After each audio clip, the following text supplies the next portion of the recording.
sisters, it is not too late for us, because this place is packed with 12,000 people who are interested in maintaining their Muslim identity and their cultural identity as well, and that's okay.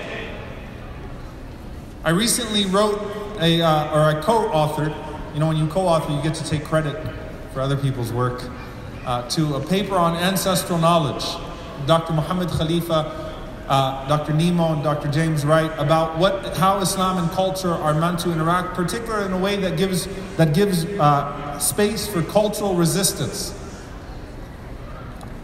When an American white Christian says proudly that I am of Italian descent, or German descent, or Irish descent, they don't worry about their cultural identity being questioned or their Americanness being called into question because they said that.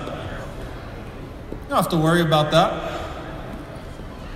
So we need some Bangladesh.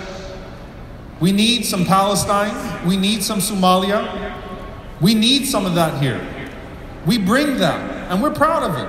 Not in a way that makes us arrogant, not in a way that causes us to prioritize culture over religion. That's where it becomes dangerous. Or privilege our culture over someone else's culture. That's where it becomes dangerous. Think we're better than someone else because we're from a different place or because we have a certain culture.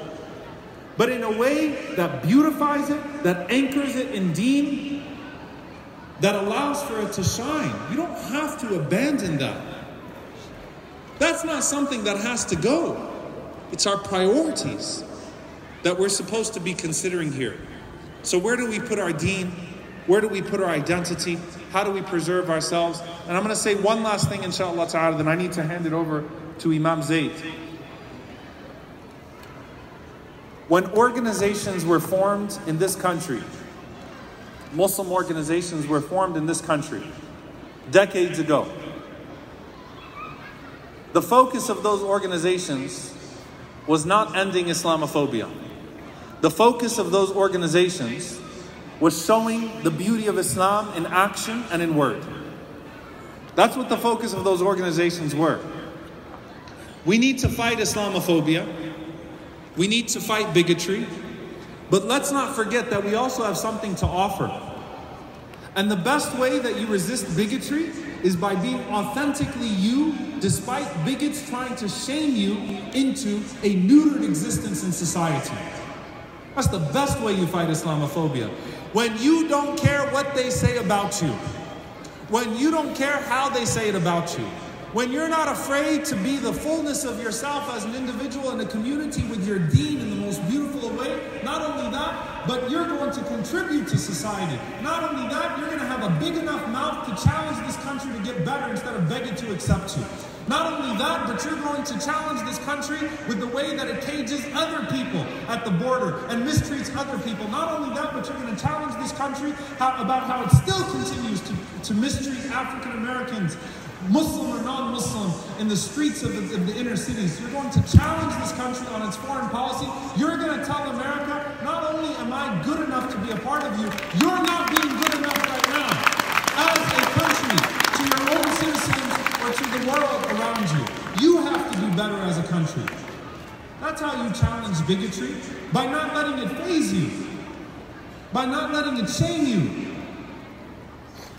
You want Islamophobes to win? When Salah time comes and you miss Salah, they win. You want Islamophobes to win? When you start abandoning your ritual or your service or your identity because you're afraid of them, you let them win. So yes, as we challenge them and fight that bigotry, as it yields its head not just against the Muslim community but against other communities, let's also remember that we have more to do in this country than exist.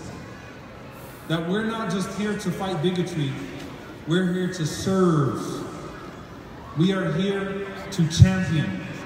We are here to shine the light on the person of the Prophet ﷺ in our own existence. I'm going to say one more thing, inshallah ta'ala. It's only because, Imam Siraj is still here. You don't know the sage advice that we've absorbed over all these years here. Like all the times that we've talked to our mentors, and subhanAllah, things that really made sense later on. I was once invited, because we're talking about engaging spaces, I was once invited to be a part of an event, let's just call it an event or a forum, that would have Muslims of different types, that would have people that didn't have the clearest concepts on religion. And I'm thinking to myself, I need to go in there and I need to, challenge, and I need to fight, and I need to do this, and I need to do that. And I called Imam Siraj and I asked him for advice on what I should talk about. And he said, just talk about the Prophet ﷺ. Make them love the Sunnah. Make them love the Prophet ﷺ. You make them love the Prophet ﷺ, everything else becomes peripheral. If we can be the ambassadors of the Messenger ﷺ in ourselves and make sure that people know that we are engineered and good because of the Prophet ﷺ, that he's our leader, that we learn from him, that every act of good that we do in society in service to humanity is through the teachings of the Prophet ﷺ, that's when you start to challenge Sunnaphobia, Islamophobia, every other phobia in between that seeks to shame us out of living our fullest selves within the fullest conviction in our religion, with the fullness of the contribution of the Sunnah of the Prophet ﷺ. So may Allah bless you and bless this community, bless our elders, bless our mentors, bless our youth to champion this religion, bless our youth to feel fully convicted and contributing in this religion. Bless you to not just feel fully as an American Muslim, but fully American and fully Muslim without feeling any contradiction between the two. Bless you to not feel like you have to not speak the language of your parents in public because people might think something about you, or you have to shy away from that. May Allah subhanahu wa ta'ala bless us to maintain first and foremost what the Prophet ﷺ prioritized for us to maintain, and to champion what the Prophet ﷺ championed. And may Allah forgive us for our shortcomings, whether they are due to insincerity or to misguided thinking. May Allah subhanahu wa ta'ala make our hearts firm, guide our thinking, and allow us to institutionalize good in this community through organizations like Muna. Allahumma ameen. Jazakumullahu khairan. Assalamu alaikum wa rahmatullahi wa barakatuh.